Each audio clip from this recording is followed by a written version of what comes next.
Bien, aquí estamos de nuevo ya para terminar esta parte de la industria agroalimentaria con este tema de las micotoxinas, una cosa bien importante que hay que tomar en cuenta y que los hongos producen, ¿no?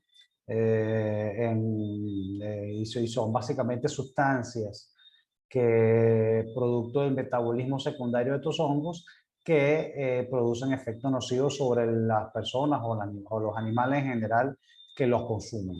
Entonces, bueno, vamos a ver un poquito este mundo de las micotoxinas, que es muy importante desde el punto de vista de la industria alimentaria. Micotoxinas son producidas generalmente por mohos, ¿ok? Son hongos filamentosos, tipo Aspergillus, Penicillium, Fusarium, todo ese tipo de hongos en particular, ¿no? Y bueno, y la importancia económica de estos mohos en la agricultura que están relacionados con la diseminación de enfermedades en plantas, están relacionados con la muerte del embrión, porque muchas veces actúan sobre las semillas, ¿ok? Decoloran o manchan los granos y si bien no se pierde ninguna propiedad nutricional importante o inclusive no representa ningún peligro para la salud la presencia de esa decoloración, ya solo el hecho de que esté decolorado cambia el aspecto y eso hace que pierda valor ese bien, ¿no? Ese grano que se está queriendo vender. Entonces, a pesar de que no haya problemas ni nutricionales ni de toxicidad, el aspecto también es muy importante tomar en cuenta. Pueden alterar el valor nutritivo de los granos, ¿ok? Porque ahí sí hay algunas veces en las cuales, bueno, empiezan a degradarse algunas sustancias importantes, etcétera, y entonces y se generan otras también. Y entre esas que se generan, no, por supuesto, están las micotoxinas, que es lo que nos interesa hablar en esta clase de hoy, ¿no? Y nos vamos a centrar precisamente en eso. Las micotoxinas son unas sustancias que se producen a partir del metabolismo secundario de hongos, ¿ok? Y que representan un peligro para la salud humana y animal. Bueno, están los hongos filamentosos, ¿ok? Los mohos son hongos filamentosos. Las condiciones de crecimiento varían dependiendo de la especie, pero están entre 10 y 35 grados Celsius. El pH también es grande, varía entre 2 y 9, ¿ok? Y lo que sí es que para que puedan crecer necesitan una alta humedad relativa. Eso sí no puede faltar. Pueden crecer sobre casi cualquier tipo de superficie donde tenga alguna fuente de carbono, un poquito de azúcar, alguna celulosa, almidón, etcétera, será suficiente para que estos hongos puedan crecer sobre ese sustrato. Producen metabolitos secundarios, entre ellos las denominadas micotoxinas. ¿Okay? Entonces, bueno, eso es lo que vamos a tratar en el tema de hoy, las micotoxinas. Bueno, aquí tenemos a una de las micotoxinas más conocidas en el mundo, que es la penicilina. En este caso, no es de importancia en la industria alimentaria, pero es en la industria médica, porque es un antibiótico muy conocido, ¿no? Producido por especies de Penicillium. ¿Okay? Aquí vemos algunas estructuras del conidóforo del penicilio. Aquí vemos la fórmula química de la penicilina, que son los típicos anillos betalactámicos, que es este anillo cuadrado que está acá. ¿Okay? Esta es una colonia de penicillium y esta es una vista microscopía electrónica de esa conidóforo. ¿Okay? Entonces, bueno, la penicilina es una de esas micotoxinas producidas por el metabolismo secundario de especies de penicillium. Pero no todas las micotoxinas son buenas. Algunas sustancias producidas por hongos del género Aspergillus, Fusarium y Penicillium pueden tener implicaciones muy importantes desde el punto de vista de la salud humana y animal. ¿Okay? E incluso hasta pudieran causar la muerte también. ¿Okay? Entonces, de hecho, ya vamos a hablar un poquito de eso acerca de las consecuencias de consumir micotoxinas. Bueno, pueden causar intoxicación aguda con consecuencias de tipo carcinogénica, mutagénica, teratogénica, estrogénica, ¿ok? Y son metabolitos secundarios producidos principalmente por el micelio al final de la fase exponencial de crecimiento. Un hongo que está creciendo a expensas de un grano, de maíz, de lo que sea, ¿ok? Donde pueden estar creciendo esos microorganismos, entonces agarran y entonces acumulan ese tipo de toxinas y entonces están presentes en esos alimentos y hay que tener mucho cuidado y controlar los niveles en la dieta. ¿Okay? Ya vamos a hablar también un poquito de eso. ¿Cómo se descubrieron las micotoxinas y sus efectos adversos? Bueno, fue en Inglaterra a finales de los años 50, después de la Segunda Guerra Mundial. y había una enfermedad que se denominó la enfermedad X de los pavos, ¿ok?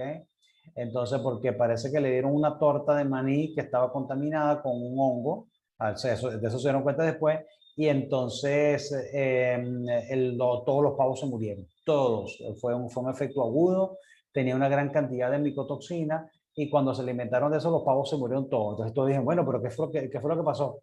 Entonces empezaron a indagar qué habían comido, qué no habían comido, y se dieron cuenta que la torta de maní que le habían dado estaba llena de un hongo. Después empezaron a indagar, vieron presencia de una sustancia rara en los cadáveres, ¿ok? Y empezaron a indagar y vieron la misma sustancia en el alimento, y bueno, inmediatamente cazaron la idea de que probablemente la presencia de Aspergillus flavus estaba produciendo una sustancia, una micotoxina, que al final se denominó aflatoxina, ¿ok? Que le estaba causando y le podía causar la muerte a los pavos, ¿ok? Em, de hecho, esa sustancia se llama aflatoxina porque viene precisamente Aspergillus flavus, aflatoxina, ¿ok? Es una toxina que viene de Aspergillus flavus, ¿ok? Muy conocida en la industria alimentaria, ¿ok? Entonces, bueno, ¿y cómo llegan las micotoxinas a los alimentos? Bueno, cuando uno agarra una mazorca de maíz, ¿okay? Que está en su planta, ella está cerradita, ¿no? Ella está así cerradita. Y si tú llegas a medir allí, si ella no tiene aberturas ni nada de eso, en principio tú agarras y determinas la cantidad de hongo, incluso de toxina que puede haber allí, y es prácticamente nula, no tiene mucha micotoxina allí, o prácticamente nada. El problema viene probablemente cuando se empiezan a cosechar el maíz. No sé si te han visto cómo se cosecha el maíz en la industria. Se utilizan unas cosechadoras, son unas máquinas gigantescas que tienen así como unos dientes así, ¿no? Ellas vienen así, ¿ok? Y entonces entre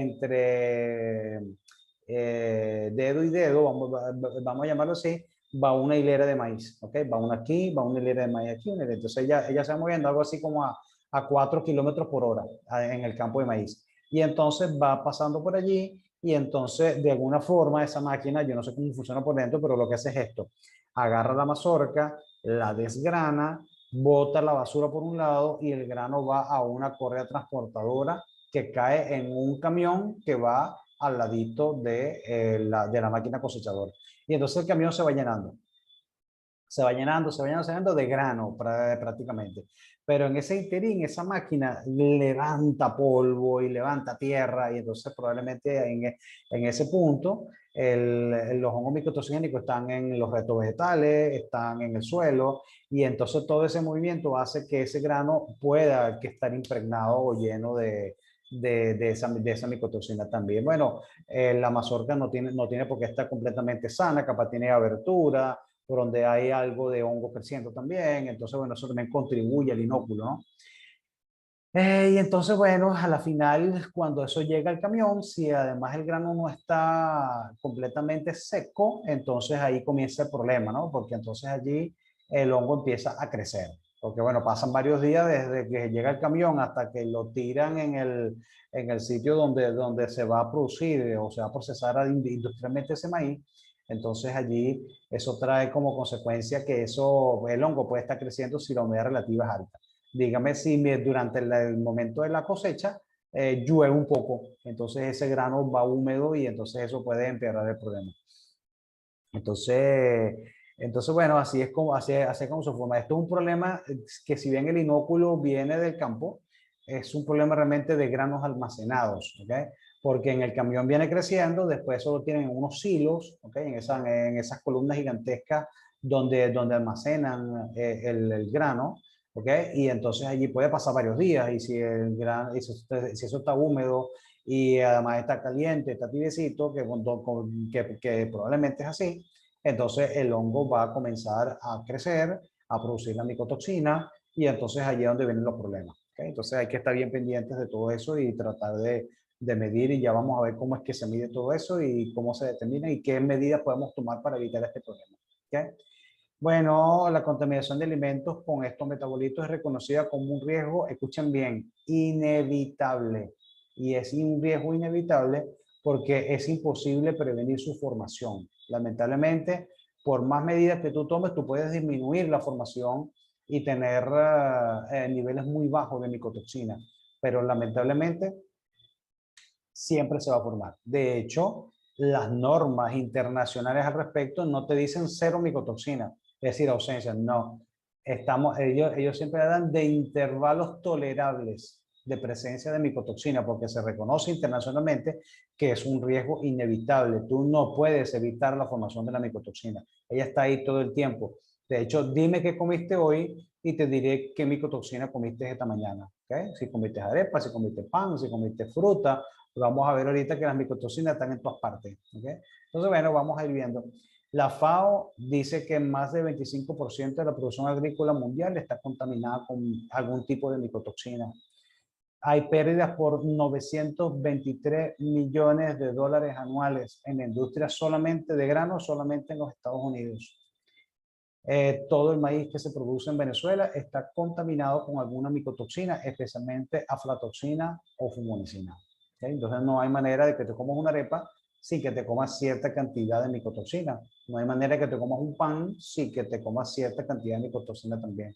Y vamos a ver que también hay en cerveza, hay en vino, hay en jugo de fruta. Entonces, bueno, vamos a ver cómo funciona todo eso. Vamos a ver algunos tipos de micotoxinas de importancia en agricultura y en los alimentos. Bueno, la primera, la más importante creo yo en el mundo, son las aflatoxinas, producidas por especies de Aspergillus, Flavus, parasíticos, nomios, ¿okay? Cualquiera de esas produce aflatoxina, ¿okay? La más importante es la B1, que hay de otros tipos, está la B2, está la G1, M1, etcétera, pero la B1 y la M1 son de las más importantes, especialmente la B1, ¿okay?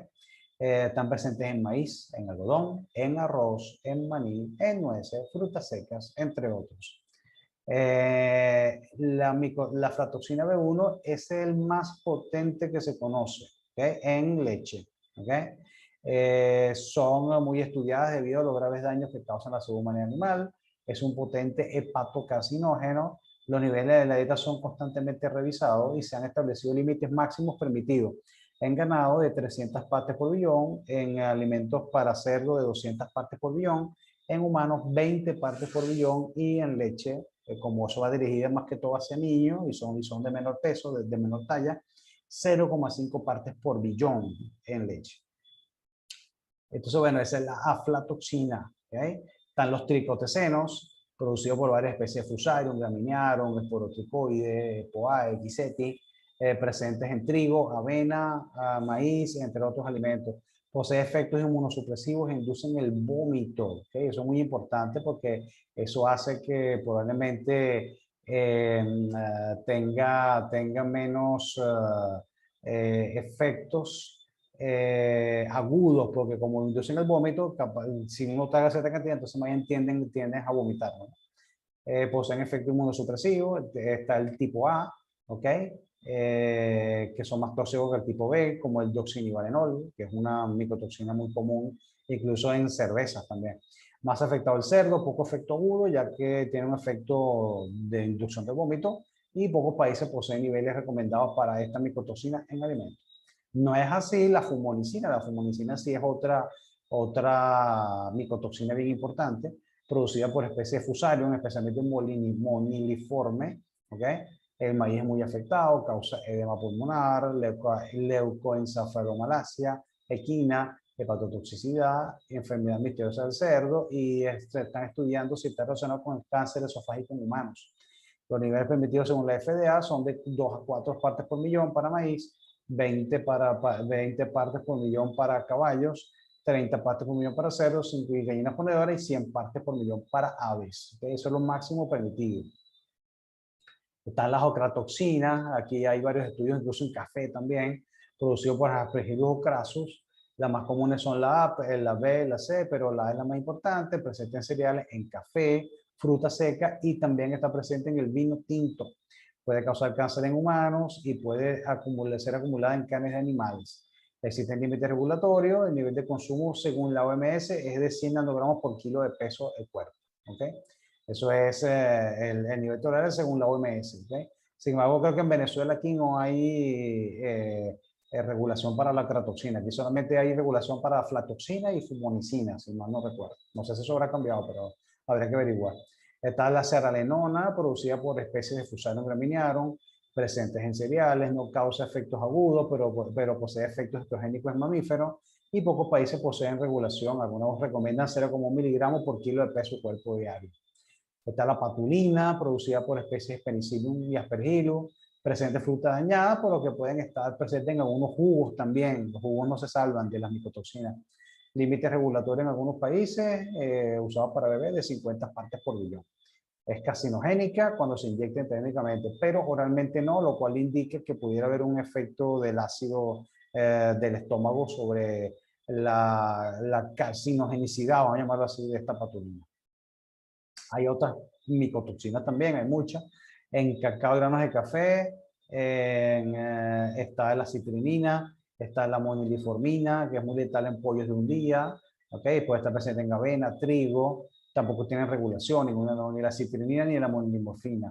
¿Okay? Y está también el ácido penicílico, la esteromaticina, la fusarina C, el ácido fusárico y muchas otras sustancias producidas por metabolitos secundarios de hongos, por el metabolismo secundario de hongos, que por supuesto se denominan micotoxinas. Y bueno, y quién sabe cuántas más habrán por allí que no se han descubierto todavía. Pero bueno, más o menos así es este mundo de las micotoxinas. Y ahora la pregunta es cómo controlar las micotoxinas. Bueno, primero hay que hacer algún tipo de control de las cepas de micotoxigénicas de estos hongos a través de control, ya sea con fungicida o con control biológico. Hay algunos estudios con tricoderma que los ayudan entonces a disminuir esta población. Y no solamente con tricoderma, porque en este cuento de las micotoxinas resulta que no todas las cepas, por ejemplo, de Aspergillus flavus, son capaces de producir micotoxinas. Hay unas cepas que son atoxigénicas, son Aspergillus flavus, pero no son capaces de producir la micotoxina. Esas cepas incluso se utilizan como medida de control para las toxigénicas. ¿Okay? Y usted se preguntará, pero ¿por qué si una especie no produce la micotoxina? Bueno, la respuesta es porque hay un gen en la ruta biosintética de la toxina que está defectuoso. Entonces, la síntesis queda en un precursor, en un intermediario, ¿okay? Y nunca se llega a formar la micotoxina final. ¿Okay? Entonces hay un problema con un gen ahí que está afectando. Pero esas cepas atoxigénicas se han habido estudios y con buenos resultados para el control de cepas que sí son toxigénicas. ¿Okay?